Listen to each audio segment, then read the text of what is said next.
Thane railway स्थानकावरून दररोज लाखो प्रवासी ठाणे रेल्वे स्थानकातून इतरत्र प्रवास करण्याकरिता ये-जा करत असतात. प्रवासासाठी ठाणे रेल्वे स्थानक हे अत्यंत महत्त्वाचं स्थानक असं मानलं जातं. या स्थानकावरती सकाळी व संध्याकाळच्या वेळेस प्रवाशांची मोठी वर्दळ पाहायला मिळते.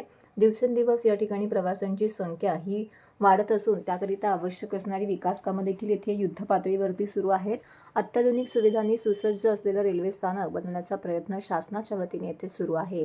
मात्र असं असलं तरी सध्या दिल्ली येथे घडलेल्या घटनेच्या पार्श्वभूमीवरती ठाणे रेल्वे स्थानकामध्ये कोणत्याही प्रकारची सुरक्षा व्यवस्था तैनात करण्यात आलेली नाहीये. स्थानकामध्ये सुरक्षा भिंत, मेटल डिटेक्टर तसेच स्कॅनर मशीन या सुरक्षा उपकरणांचा अभाव असल्याने सुरक्षेचा प्रश्न आता निर्माण झाला आहे. मोठ्या संख्येने एक्सप्रेस व लोकल ट्रेनच्या माध्यमातून दररोज लाखोंच्या संख्येने प्रवाशांची या स्थानकातनं वर्दळ असते. मात्र दिल्लीच्या घटनेच्या पार्श्वभूमीवरती या ठिकाणी प्रवाशांची सुरक्षा ही तितकीच महत्त्वाची आहे. त्याकरिता शासनाच्या वतीने या ठिकाणी कोणत्याही प्रकारची आवश्यक असणारी अशी उपाययोजना या स्थानका परिसरामध्ये राबवण्यात आलेली पाहायला मिळत नाहीये.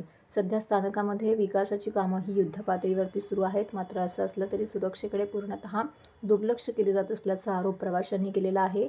ऐतिहासिक ठाणे स्थानकातून दररोज 6 ते 7 लाख प्रवासी ये-जा करतात. यामध्ये मध्य आणि हार्बर लोकलसह एक्सप्रेस गाड्यांची देखील सेवा इथे दिवस-रात्र सुरू असते. पश्चिम आणि पूर्वेकडून स्थानकात येण्या-जाण्यासाठी अनेक मार्ग उपलब्ध आहेत. वाढलेल्या पुलांमुळे थेट स्थानकामध्ये प्रवेश करणं सोपं आहे. मात्र सुरक्षेच्या दृष्टीने भिंत नसल्यामुळे मध्यंतरी फलाट क्रमांक 2 वरून चक्क रिक्षा शिरल्याची घटना घडली होती. तरी देखील रेल्वे प्रशासनाने प्रवाशांच्या सुरक्षेवरती भर द्यावी अशी मागणी प्रशासनाकडे प्रवाशांकडून करण्यात येते.